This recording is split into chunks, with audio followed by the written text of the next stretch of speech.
नमस्कार दोस्तों, संकल्प अकेडमी के इस वीडियो में आज हम पढ़ेंगे कक्षा छठी का 8वां अध्याय, जो कि है खुशहाल गांव और एक समृद्ध शहर। ठीक है, यानी 8 चैप्टर है ये 6th क्लास का। इसमें हम पढ़ने वाले हैं खुशहाल गांव और समृद्ध शहर। ठीक है, पहले समझते हैं हम बेसिक मतलब गांव में और शहर में क्या होता है। ठीक है, गांव में एक होता है कि जो एक क्षेत्र होता है, इसमें कुछ लोग रहते हैं। ठीक है, और बाकी क्षेत्रों पे क्या होता है, खुला होता है और यहाँ पर खेती होती है। ठीक है, शहर में क्या होता है कि बहुत बड़ी लंबी लंबी बिल्डिंग्स होती हैं। ठीक है, और खेती करने की बिल्कुल जगह नहीं होती। यहाँ पे क्या होते हैं, कारखाने। ठीक है, यहाँ होता है उत्पादन, विनिर्माण क्षेत्र होता है यहाँ पर। ठीक है, तो ये है मतलब बेसिक अंतर खुशहाल शहर गांव और समृद्ध शहर। ठीक है, यानी कि गांव में खुशहाली होती है और शहर में समृद्धि होती है। यानी कि गांव में बहुत कम पैसा होता है फिर भी लोग खुशहाल होते हैं, और शहर में बहुत ज़्यादा पैसा होता है। ठीक है, कम पैसे होने पर भी गांव में खुशहाल लोग होते हैं। ठीक है, और शहर में ज़्यादा पैसा होता है तो लोग समृद्ध होते हैं लेकिन खुशहाल। ये एक प्रश्न है, होते हैं नहीं होते, ये अपने ऊपर डिपेंड करता है लोगों के भी। ठीक है, तो सबसे पहले इसमें देखते हैं कि किस कहानी से शुरुआत हो रही है। ठीक है, यहाँ पर जो लोहार की एक दुकान के पास दुकान पे बच्चे जाते हैं। ठीक है, और इसमें क्या देखते हैं कि लोग औजार बना रहे हैं। ठीक है, तो ये छड़ गर्म करके बना रहे हैं, और ये इनको बहुत मज़ेदार लगता है कि लोहे से किस प्रकार से चीज़ें, अलग अलग तरह की चीज़ें और अलग अलग तरह के औजार बनाए जा रहे हैं। तो इतिहास में लोहे का क्या महत्व है और लोहा किस तरह से खोजा गया और लोहे ने किस तरह से लोगों के जीवन बदले, इस महत्व को आज हम समझेंगे इसमें। ठीक है, तो लोहे का प्रयोग, लोहे के औजार और लोहे से खेती पर क्या प्रभाव पड़ा।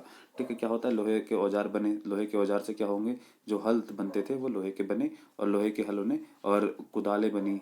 ठीक है, और भी तरह के जो खेती में प्रयोग होने वाले जो औजार होते हैं, वो जो हथियार होते हैं वो बनाए गए, और इससे क्या हुआ, खेती में आसानी मिली, और खेती में आसानी होने से क्या हुआ, उत्पादन बढ़ा। ठीक है, तो ये संबंध है इसका डायरेक्ट। आइए अब समझते हैं क्या होता है। लोहे का प्रयोग आज से लगभग लोहे का प्रयोग आज एक बिल्कुल ही आम और सामान्य सी बात है। ये हमारे रोजमर्रा के जीवन का हिस्सा बन गई है। लोहे के बिना आप अपने जीवन के अंदर हमारे बहुत जीवन की कल्पना भी नहीं अब कर सकते हैं, क्योंकि लोहा एक आसानी से हमारे जीवन में आ चुका है, और हम इसके बारे में अब ज़्यादा ध्यान भी नहीं देते। जिस तरह से लोहे के हमारे क्या होता है, हमारे दरवाजे होते हैं, लोहे का हमारे लॉक ताले वगैरह होते हैं। ठीक है, गाड़ियाँ बनती हैं, बहुत तरह चीज़ें होती हैं जो लोहे से बनती हैं। ठीक है, इस उपमहाद्वीप में लोहे का प्रयोग लगभग 3000 साल पहले किया गया। ठीक है, यानी कि लगभग लगभग उसी समय जिस समय हमारी सभ्यता शुरू हो रही है। ठीक है, महापाषाण जो महापाषाण में कब्रों में लोहे के औजार और हथियार बड़ी संख्या में मिले हैं। ठीक है, जब लोहे के औजार, लोहे का सबसे पहले इंसान ने औजार बनाया, फिर साथ ही साथ हथियार भी बनाया। हथियार किस लिए बनाया गया होगा, आपस में एक दूसरे को मारने के लिए नहीं, शिकार करने के लिए। ठीक है, फिर इसके बाद में, इसका बहुत बाद में आपस में लड़ाई के लिए तलवार बनाकर इस्तेमाल किया गया। सबसे पहला जो मोटिव रहा होगा वो शिकार का रहा होगा। ठीक है, चलिए आगे चलते हैं।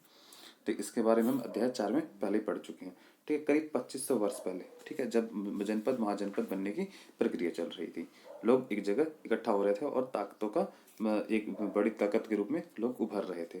ठीक है, बड़े बड़े साम्राज्य उभर रहे थे। तो उस समय की बात क्या है, लोहा कहाँ था, तो उस 2500 वर्ष पहले की बात है, जब लोहे को औजार के रूप में बढ़ते उपयोग का प्रमाण मिलता है। ठीक है, यानी कि इस समय कृषि का विकास हो रहा था, तो साथ ही साथ इसका एक कारण ये भी था कि लोहा आसानी से उपलब्ध था। ठीक है, इससे जंगलों में को साफ करने के लिए मदद मिल रही थी। इससे क्या बनाई गई, कुल्हाड़ियाँ, और जुताई के लिए बनाए गए हल। ठीक है, जिसके बारे में हम कक्षा 5 में पहले पढ़ चुके हैं। इससे क्या हुआ, लोहे के इस्तेमाल से कृषि में उत्पादकता है वो बढ़ती गई। जब कृषि के उत्पादन बढ़ने के लिए उठाए गए अन्य कदमों में एक कदम था सिंचाई भी। ठीक है, जो समृद्ध गांव थे, गांवों में बिना राजाओं के और उनके राज्य के बने रहना मुश्किल था। ठीक है, जो समृद्ध गांव थे, इसके अंदर क्या था, बिना राजाओं के और उनके राज्य में का बने रहना मुश्किल था। जिस तरह कृषि के विकास में नए नए औजार और रोपाई, जिसके बारे में हम अध्याय पहले ही पढ़ चुके हैं, महत्वपूर्ण कदम थे। ठीक है, उन्होंने ये सिंचाई काफ़ी उपयोगी साबित हुई। इस समय सिंचाई के लिए नहरें और कुएं, तालाब और कृत्रिम जलाशय बनाए गए। ये किसके द्वारा बनाए गए, राज्य के द्वारा। ठीक है, इस चार्ट में सिंचाई में आए परिवर्तनों को दिखाए गए। खाली स्थानों पर सही वाक्य को भरना होगा। क्या होगा, देखिए आइए तो समझते हैं पहले इसको, कि लोगों द्वारा किया गया परिश्रम, किसानों का लाभ, और क्योंकि अब उत्पादन की अनिश्चितता घटी। ठीक है। कर अदा करने के लिए किसानों का बढ़ना उत्पादन बढ़ना और राज्यों को सिंचाई के लिए योजना बनाना और धन खर्च करना। तो ये अभी से हम पहले समझते हैं, फिर इसके बाद इसको भरेंगे। ठीक है, तो पहला क्या है कि राजा को सेना, महल और किले बनवाने के लिए क्या चाहिए था? धन चाहिए था। ठीक है, वे किसानों से कर लेते थे। ठीक है, तो कर लेते थे, तो ये किस तरह से संभव था कि लोग उत्पादन के, अगर कर किससे मिलेंगे? कर अदा करने के लिए क्या चाहिए? सबसे पहले किसानों का उत्पादन बढ़ना चाहिए। ठीक है, तो किसानों का उत्पादन बढ़ेगा तो क्या होगा कि वो राजा ज़्यादा कर देंगे, और कर देंगे तो क्या होगा? राजा अपनी सेना बनाएंगे, महल बनाएंगे और अधिक धन खर्च कर पाएंगे। ठीक है, और ये कैसे होगा? फसल के उत्पादन कैसे बढ़ेगा? उत्पादन के लिए क्या चाहिए? सिंचाई। अगर सिंचाई होगी तभी उत्पादन बढ़ पाएगा। ठीक है, तो सिंचाई कैसे संभव हो पाएगी? सिंचाई कैसे संभव हो पाएगी? इसके लिए क्या होगा कि राजाओं को सिंचाई की योजना के लिए वह योजना बनानी होगी। ठीक है, योजना के अंदर क्या बनाएंगे? वो नहर बनाएंगे, कुएं बनाएंगे, तालाब बनाएंगे, जलाशय बनाएंगे। ठीक है, लंबी नहरें बनाएंगे, पानी का इंतजाम करेंगे। ठीक है, तो इससे क्या होगा कि इससे क्या होगा? हमारे सिंचाई संभव हो पाएगा। सिंचाई संभव हो पाएगा तो क्या होगा? उत्पादन बढ़ेगा। उत्पादन बढ़ेगा तो किसान कर देंगे तो राजा अपने महल और अपनी सेना पर अधिक खर्च कर पाएंगे। ठीक है, तो फिर इसमें आएगा अब या इसके लिए धन खर्च किया कैसे करेंगे? इससे क्या होगा? तो इससे क्या मतलब सिंचाई योजना बनाने से क्या होगा कि किसानों को लाभ मिलेगा और उनकी उत्पादन घटता घटेगी। ठीक है, तो ये इससे क्या होगा कि यहाँ पर ये आएगा, किसानों को लाभ मिलेगा। ठीक है, और फिर इसके साथ ही राजस्व भी बढ़ेगा। ठीक है, तो फिर लोगों द्वारा परिश्रम किया जाएगा। गांव में रहने वाले जो लोग कौन थे? गांव में जो लोग रहते थे वो कौन लोग रहते थे? इस महाद्वीप में दक्षिणी और उत्तरी हिस्से में अधिकांश गांवों में कम से कम 3 तरह के लोग रहते थे। ठीक है, किसी भी उपमहाद्वीप के गांव में कम से कम 3 तरह के जो ग्रुप थे, 3 तरह के लोग ग्रुप रहते थे। ठीक है, तमिल क्षेत्र में बड़े भूस्वामी को विल्ला और साधारण हलवों को अवर्ण उणवार और भूमिहीनों को मजदूर और दास को केरडेसियार और अदमाई कहते थे। ठीक है, ये तमिल शब्द हैं तो इसको बोलने में आपको हो सकता है थोड़ी प्रॉब्लम हो, मुझे भी हो रही है। ठीक है, तो देश में जो देश के उत्तरी हिस्से थे, ठीक है, जो देश के उत्तरी हिस्से थे, जो देश के उत्तरी हिस्से हैं, गांव का जो प्रधान होता था, गांव में एक प्रधान व्यक्ति होता था जो ग्राम भोजक कहलाता था। अक्सर एक ही परिवार के लोग इस पद पर कई पीढ़ियों तक बने रहते थे। ठीक है, यानी कि जो आमतौर पर गांव का मुखिया होता था वो एक ही परिवार के कई पीढ़ी तक लोग बने रहते थे। ठीक है, ऐसा आप फिल्मों में भी देखते होंगे। यानी कि एक ही पद जो था क्या था? अनुवांशिक था। अनुवांशिक का मतलब होता है कि एक ही वंश के लोग उस पर अपना अधिकार जताते हैं।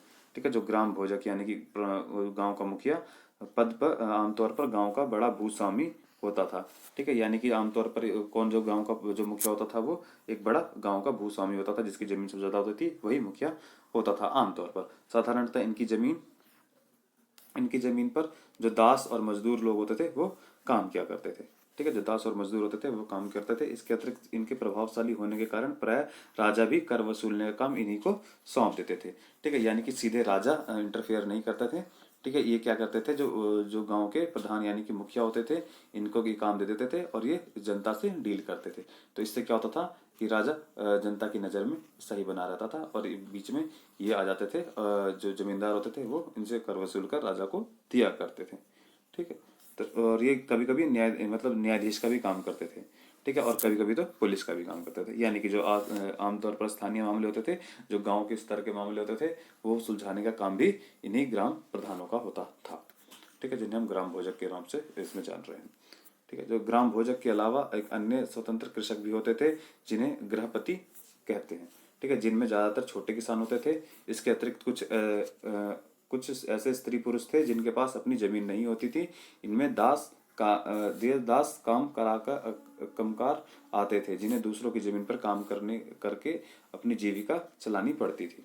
ठीक है, तो इस 3 तरह के किसान के बारे में बात कर रहे हैं। एक के पास बहुत ज्यादा जमीन है, एक के पास बहुत कम जमीन है और एक के पास जमीन ही नहीं है। ठीक है, तो इसमें अधिकांश गांव में लोहार, कुम्हार, बढ़ई और बुनकर जैसे लोग शिल्पकार भी होते थे। ठीक, गांव के अंदर ये भी होते थे।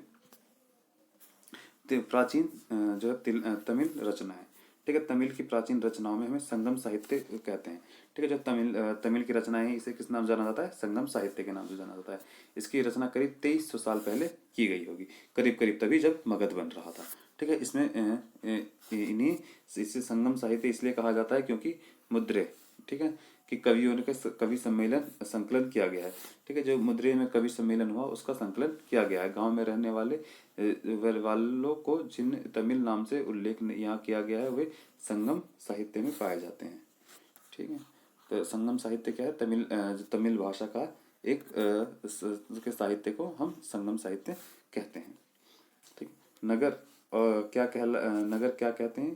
कहती है कहानियां, यात्राएं और विवरण और मूर्तिकला और पुरातत्व। ठीक है। तो आइए इसके बारे में हम पढ़ते हैं। नगर के बारे में, नगर क्या कहते हैं, ठीक है, और उनकी कहानियां क्या हैं, और यात्रा विवरण यानी कि जब हम यात्रा करते हैं तो उसके बारे में लिखते हैं तो उसे हम यात्रा विवरण कहते हैं। ठीक है। और मूर्तियां क्या बताती हैं इतिहास के बारे में, और कुछ पुरातत्व चीज़ें जो हमें मिली हैं। ठीक है। तो हमने जातकों के बारे में सुना है। जातकें यानी कि कहानियों के बारे में सुना है। ये वो कहानी होती हैं जो आम लोगों के बीच में प्रसिद्ध होती हैं। ठीक है। जो आमतौर पर आम लोगों को बीच में प्रसिद्ध होती है, जैसे कि काबुली वाला की कहानी होती है। ठीक है। बौद्ध भिक्षुओं ने इसका संकलन किया। ठीक है। जो बौद्ध भिक्षु थे उन्होंने इन जातक कहानियों का संकलन किया, और यहाँ एक जातक कथा दी गई है जिसमें यह बताया गया है कि किस प्रकार एक निर्धन धीरे धीरे धनी बन जाता है। ठीक है। एक जातक कहानियां दी गई हैं जिसके अंदर बताया गया है कि किस प्रकार एक निर्धन होता है वो एक अमीर बन जाता है। ठीक है। जो एक कहानी है यह है एक निर्धन की चतुराई। एक शहर के अंदर क्या होता है? एक शहर में करीब एक युवक रहता है। ठीक है। जिसके पास मरे हुए चूहों के अलावा कुछ नहीं है। ठीक है। उसमें क्या है, एक सिक्के में एक भोजन वाले को वो बिल्ली बेच देता है। ठीक है। वो क्या करता है, एक सिक्के में अपने जो चूहा मरा हुआ होता है वो एक भोजनालय वाले को अपनी बिल्ली के लिए, उसकी बिल्ली के लिए एक चूहा अपना जो होता है वो बेच देता है, और उसको एक सिक्का मिलता है। फिर एक दिन वो बड़ी जोर से आंधी आई और राजा का बगीचा टूटकर टहनियों और पत्तों से भर गया। उसका माली उसे साफ करने की बात से परेशान हो उठा। युवक ने माली से कहा कि अगर वो लकड़ियां और उस पत्ते को मिल जाए तो वह बगीचे को सफाई कर सकता है। यानी कि उसने क्या शर्त रखी कि वो बगीचे की सफाई तो करेगा लेकिन साथ में उसको लकड़ियां और पत्ते चाहिए। माली जो था वो तुरंत मान गया। इसमें माली क्या जाता है, माली को तो सफाई करनी है। ठीक है। तो उसने क्या कहा कि हाँ ठीक है भाई, आप सफाई कर दो और ये सारी चीज़ें उठा ले जाओ, लकड़ी है और जो पत्ते हैं ये ले जाइए। ठीक है। युवक के पास खेल रहे बच्चों को यह कहकर इकट्ठा कर लिया कि प्रत्येक टहनी और पत्ते के बदले उन्हें एक मिठाई मिलेगी। देखते ही देखते उन्होंने बगीचे के एक एक तिनका चुनकर गेट के पास इकट्ठा कर दिया। तभी उधर से राजा का कुम्हार बर्तन को पकाने के लिए ईंधन तलाशता हुआ गुजर रहा था। ठीक है। तभी वो क्या देखता है कि जो कुम्हार है, ठीक है, कुम्हार यानी कि जो मिट्टी का घड़ा बनाते हैं। ठीक है। तो वो क्या कर जलाते हैं, भट्टी जलाते हैं, जिसके लिए उन्हें बहुत तरह के लकड़ियों की, कोयले की जरूरत होती है, जिसके अंदर की वो अपने कच्ची मिट्टी का घड़ा डालते हैं या फिर कोई भी बर्तन डालते हैं और वो पक जाता है। ठीक है। तो वो क्या ढूंढ रहा था, ईंधन ढूंढ रहा था कुम्हार। ईंधन मतलब वही चीज़ जो इसके अंदर जलाई जाती है। ठीक है। तो वो लकड़ी जलाने का काम आती है। तो लकड़ी भी एक ईंधन है, जैसे पेट्रोल, डीजल, गैस, आजकल गैस पे खाना बनता है घरों में हमारे। ठीक है। तो वो भी एक ईंधन की, उसे भी एक ईंधन कहते हैं। ठीक है। तो वो ढूंढते हुए आया, उसने पूरे ढेर को खरीद लिया और इस तरह युवक के पास कुछ और पैसे हो गए। ठीक है। अब युवक ने क्या किया, एक और योजना बनाई। उसने अब बड़े बर्तन में पानी भरकर वह नगर के द्वार पर गया और वहां से उसने घास काटने वाले 500 लोगों को पानी पिलाया। खुश होकर उन लोगों ने उन्हें कहा कि तुमने हमारे लिए इतना अच्छा काम किया, बताओ हम तुम्हारे लिए क्या कर सकते हैं। उसने कहा कि मैं आपको यह तब बताऊंगा जब मुझे आपकी सहायता की जरूरत होगी। इसके बाद उसने एक व्यापारी से दोस्ती की और एक दिन उस व्यापारी ने बताया कि कल एक घोड़े का व्यापारी 500 घोड़ों के साथ शहर आ रहा है। ठीक है। तो ये इन्फॉर्मेशन मिलती है कि 500 घोड़ों के साथ एक घोड़ों का व्यापारी शहर की ओर आ रहा है। यह सुनकर उस युवक ने घास काटने वाले के पास जाकर कहा, कृपया कर मुझे सब एक एक घास का गट्ठर मुझे दे दो और अपनी घास तब तक मत बेचो जब तक मेरी न बिक जाए। उसने उन घासों के 500 गट्ठर दे दिए। जब घोड़े के व्यापारी को कहीं भी घास न मिली तो उसने उस युवक के पास 1000 सिक्के में खरीद ली और इस तरह युवक जो है वो अमीर हो गया। ठीक है। तो ये कहानी है एक जातक की, मतलब जो एक जातक जो उसमें प्राचीन जो कहानियां है उसके अंदर ली गई है, जिसे बौद्ध भिक्षुओं ने एक लिपिबद्ध की और उसे लिखा। ठीक है।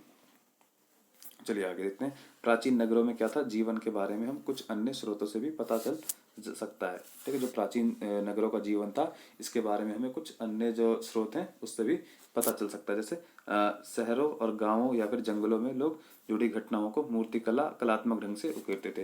यानी कि जो मूर्ति कला होते थे, जो घटनाएं होती थी शहरों और गांवों में, उसे अपनी कला के रूप में उकेरते थे।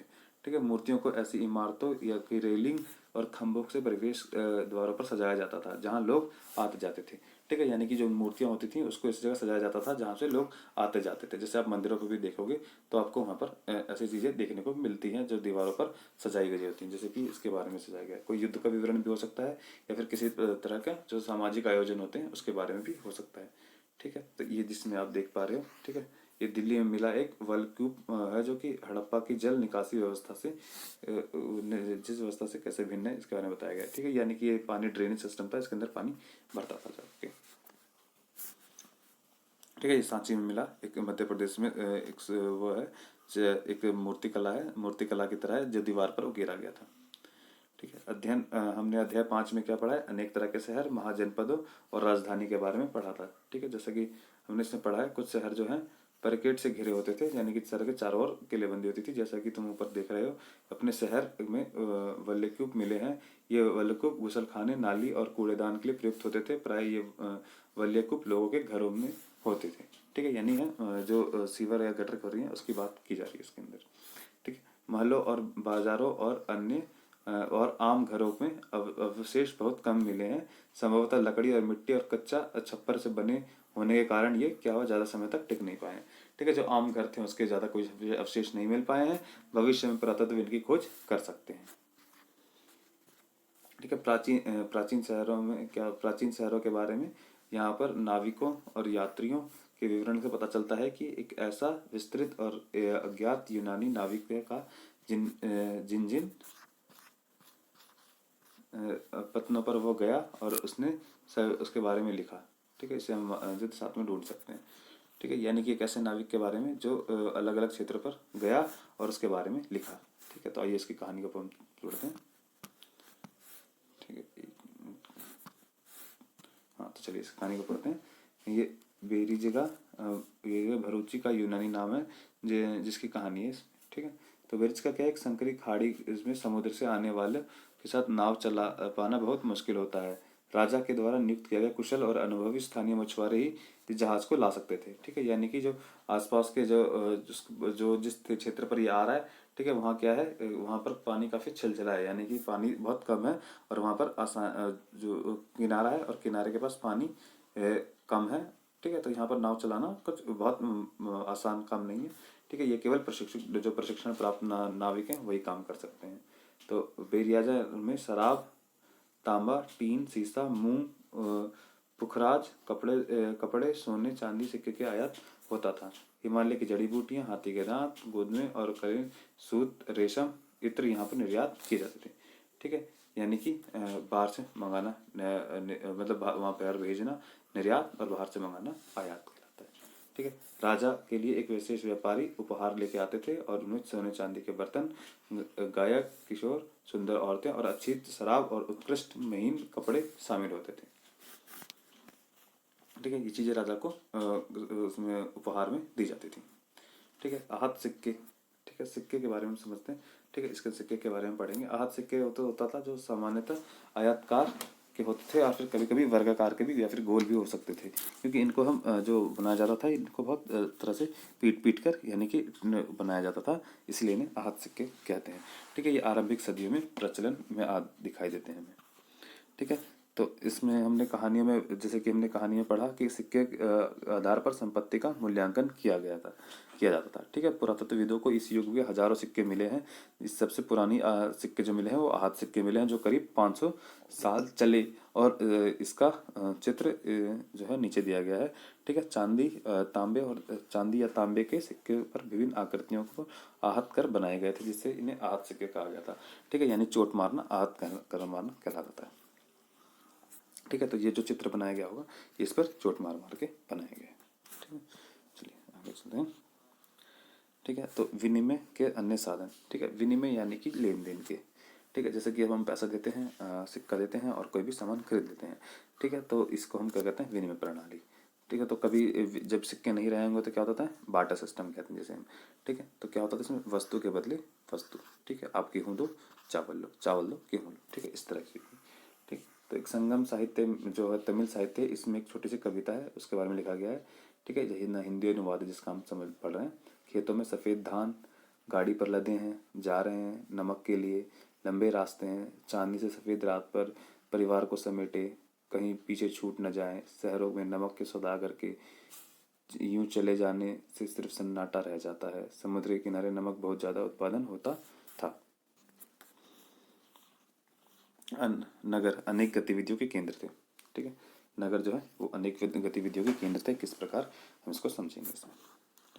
तो क्या है कि अक्सर जो है कई नगरों के अंदर कई कारणों से नगर महत्वपूर्ण हो जाते हैं। उदाहरण के लिए जो मथुरा है, ठीक है, इसमें क्या है, 2500 साल पहले सबसे ज़्यादा समय के लिए महत्वपूर्ण नगर रहा था। ठीक है, क्योंकि यहाँ पर यातायात और व्यापार के दो मुख्य रास्तों का पर स्थित था। ठीक है, जो मथुरा था वो दो मुख्य रास्तों पर स्थित था, यहाँ से होकर रास्ते जाया करते थे। इस कारण ये मथुरा जो है बहुत मशहूर हो गया था। ठीक है, इसमें एक रास्ता उत्तर पश्चिम की ओर से पूर्व की ओर और दूसरा दक्षिण की ओर जाया करता था। ठीक है, जाने वाला था। शहर के चारों ओर किलेबंदी थी, अनेक मंदिर थे इसके अंदर। ठीक है, मथुरा में आज भी अनेक मंदिर हैं। ठीक है, आसपास के किसान और पशुपालक शहर के पास रहने वालों के लिए भोजन जुटाते थे। मथुरा बेहतरीन मूर्तियां बनाने का भी केंद्र था। ठीक है, मूर्ति कला का केंद्र भी मथुरा रहा है। लगभग 2000 साल पहले मथुरा कुषाणों और की दूसरी राजधानी भी बनी थी। ठीक है, जो कुषाण वंश थे उनकी दूसरी राजधानी भी मथुरा बनी थी। इसके बारे में तुम अगले अध्याय में पढ़ोगे। ठीक है, मथुरा एक धार्मिक केंद्र रहा है और आज भी है। ठीक है, बौद्ध विहारों और जैन विहारों का भी यहाँ पे बुद्ध विहार और जैन धर्म के मंदिर भी मिल जाते हैं। और कृष्ण भक्ति का तो एक महत्वपूर्ण केंद्र आज भी मथुरा बनाए हुआ है। ठीक है, मथुरा एक कृष्ण भक्ति का भी मथुरा केंद्र था और आज भी बनाए हुआ है। ठीक है, चलिए ठीक है मथुरा के बारे में। ठीक है, मथुरा जो आप जाते होंगे मथुरा और वृंदावन। ठीक है, जो ये वाला क्षेत्र पड़ता है, इसके अंदर आज भी कृष्ण भक्ति का काफ़ी महत्व है। ठीक है, मथुरा में एक विस्तृत प्रखंडों, मूर्ति और अनेक तरह के अभिलेख हमें मिलते हैं आमतौर पर। ठीक है, इसमें संक्षिप्त अभिलेख शामिल हैं जो कि स्त्री पुरुषों द्वारा मठ और मंदिर को दिए जाने वाले दानों का उल्लेख करते हैं। ठीक है, यानी कि जो हमें मिलते हैं अभिलेख, उसमें क्या है कि जो मंदिरों और मठों को दिया जा रहा दान है, इसके बारे में लोग अपने बारे लिखते थे। ठीक है, प्रायः शहर के राजा रानी, अधिकारी, व्यापारी और शिल्पकारी ही इस तरह के दान करते थे। उदाहरण के लिए मथुरा में अलेख में सुनारों, लोहारों और बुनकरों, टोली बुनने वालों, माला बनाने वालों और इत्र बनाने वालों के लेख मिलते थे। यानी कि ये वो लोग हैं जिनमें काफ़ी मुनाफा होता था। ठीक है, तो वही दान देने की स्थिति में रहते थे। ठीक है, शिल्प और शिल्पकार। ठीक है, शिल्प और शिल्पकार के बारे में बताएं। ठीक है, शिल्प और शिल्पकार किस प्रकार के होते हैं। ठीक है, पुरास्थलों पर शिल्प के नमूने मिले। इनमें मिट्टी के बहुत ही पतले और सुंदर बर्तन मिलते हैं। ठीक है, जिन्हें उत्तरी काले चमकीले पात्र कहा जाता है, क्योंकि ज़्यादातर उपमहाद्वीप के उत्तरी भाग में मिलते हैं। ठीक है, इसलिए उत्तरी काले चमकीले पात्र कहा जाता था। ध्यान रहे कि अन्य दूसरे शिल्पों में के अवशेष नहीं बचे होंगे। जैसे कि विभिन्न ग्रंथों में पता चलता है, कपड़ों का उत्पादन बहुत महत्वपूर्ण था। उत्तर में वाराणसी और दक्षिण में मदुरै। ठीक है, ये कपड़ों का प्रसिद्ध केंद्र था। यहाँ स्त्री पुरुष दोनों ही काम करते थे। ठीक है, यहाँ स्त्री पुरुष दोनों ही काम करते हैं। और अनेक शिल्पकारों, व्यापारी संघ बनने लगे थे यहाँ पर। ठीक है, जिन्हें हम श्रेणी कहते हैं। ठीक है, जो व्यापारियों के संघ बनने लगे थे, इन्हें हम श्रेणी के नाम से जान रहे हैं। शिल्पकारों की श्रेणियों में काम प्रशिक्षण देना, जो श्रेणी थे उनका काम क्या था, प्रशिक्षण देना, कच्चा माल उपलब्ध कराना। ठीक है, तैयार माल का वितरण करना। जबकि व्यापारियों की श्रेणी व्यापार का संचालन करती थी। श्रेणियां बैंकों के रूप में काम करती थी, जहां लोग क्या करते थे, पैसा जमा करते थे। इस धन का निवेश लाभ के लिए किया जाता था और इसके मिले लाभ का कुछ हिस्सा जमा करने वाले को लौटा दिया जाता था और फिर मठ आदि धार्मिक संस्थानों को दान भी दिया जाता था। ठीक है, दानों को भी दिया जाता था। सूत काटने वाले और बुनने के नियम। ये नियम अर्थशास्त्र के हैं, ठीक है, जो ये बुक की बात करते कौटिल्य, ठीक है, जिन्होंने ये बुक लिखी है, ठीक है, जो चंद्रगुप्त मौर्य के गुरु भी माने जाते हैं, जिसे हमने पिछले अध्याय में पढ़ा है, ठीक है, कि अध्याय 7 में हम इसका उल्लेख कर चुके हैं।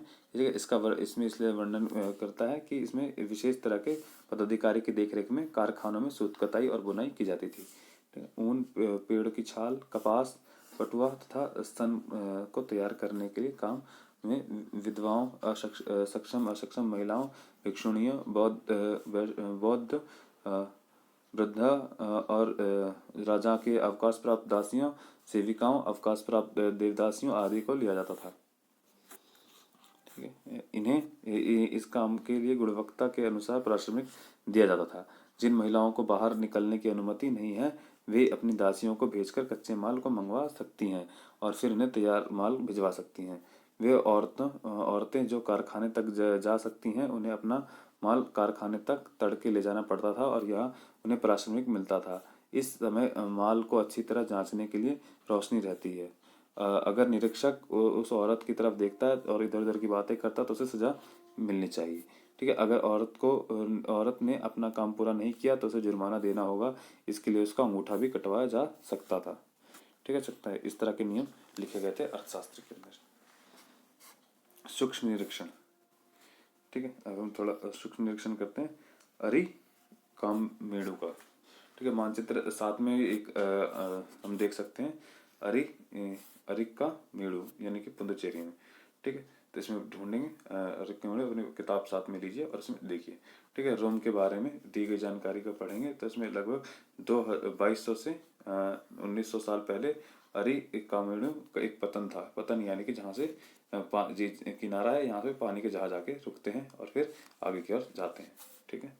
तो ये क्या होता है, इसको हम पतन कहते हैं। जहाँ दूर से आए हुए जहाज़ों के सामान उतारे जाते थे, यहाँ पर ईंटों से बना एक ढांचा मिलता है जो कि संभवतः गोदाम रहा होगा, ठीक है। इसके भूमध्य सागरीय क्षेत्र में एक एफोरा जैसे पात्र मिलते हैं जिसमें शराब या तेल जैसे तरल पदार्थ रखे जाते थे और इसमें दोनों तरफ से पकड़ने के लिए हत्थे लगाए जाते थे, ठीक है। साथ ही एक यहाँ पर इटेना जैसे मोहर लगे हुए लाल चमकदार बर्तन मिले हैं जिन्हें इटली के एक शहर के नाम पर एरोटाइन नामक पात्र कहा जाता है। इसे मोहर लगे 5 सांचे की गीली चिकनी मिट्टी में दबाकर बनाया जाता था और कुछ ऐसे बर्तन मिले हैं जो कि डिज़ाइन के तौर पर रोम का था, परंतु वे वहीं बनाए जाते थे, ठीक है। यह रोमन लैंप, शीशे और बर्तन रत्न भी मिले हैं। साथ ही छोटे छोटे कुंड मिलते हैं जो संभवतः कपड़ों की रंगाई के पात्र रहे होंगे। यहाँ पर शीशे और अर्ध बहुमूल्य पत्थरों के मनके प्राप्त होने के साक्ष्य मिलते हैं, ठीक है। तो ये कुछ इस तरह से चीज़ें थी। चलिए आगे देखते हैं। अन्यत्र में हम देखते हैं कि हमें रोम को ढूंढना है, ठीक है। अन्यत्र में हमें क्या बताया गया है कि हमें रोम को ढूंढने को कहा गया है, ये इसमें हमें क्या है कि हमें रोम को ढूंढने को कहा गया है कि रोम एक यूरोप में सबसे पुराने शहरों में से एक है। इसका विकास लगभग तभी हुआ जब गंगा के मैदान में शहर बस रहे थे। रोम एक बहुत बड़े साम्राज्य की राजधानी रहा है और यह यूरोप के और अफ्रीका तक पश्चिम एशिया तक फैला साम्राज्य था। इससे सबसे महत्वपूर्ण शासकों में एक थे अगस्ट, जिसने करीब 2000 साल पहले शासन किया और उसने कहा कि रोम ईंटों का शहर था और जिसने मैंने संगमरमर का बनवाया, ठीक है। अगस्ट का और उसके बाद शासकों ने कई मंदिर और महल भी बनवाए और अगस्त के बड़े रंगमंडल बनवाए। इससे चारों तरफ दर्शकों को बैठने की और सीढ़ीनुमा जगह होती थी जहां लोग विभिन्न प्रकार के कार्यक्रम देख सकते थे। जैसे स्नानागार भी बनवाए जहां स्त्री और पुरुष के लिए अलग अलग समय निर्धारित थे और यहाँ पर लोग एक दूसरे से मिलते थे और आराम करते थे। बड़े बड़े जलवासी सेतु बनाए गए जिसके जरिए शहरों के स्नानागार, फव्वारों और खानों के लिए पानी लाया जाता था, ठीक है। ये तो रोम शहर के बारे में वर्णन किया गया है, ठीक है। तो ये चैप्टर यहीं पे खत्म होता है, ठीक है। कोई भी सवाल वगैरह हो तो आप मेरे कमेंट बॉक्स में पूछ सकते हैं। धन्यवाद।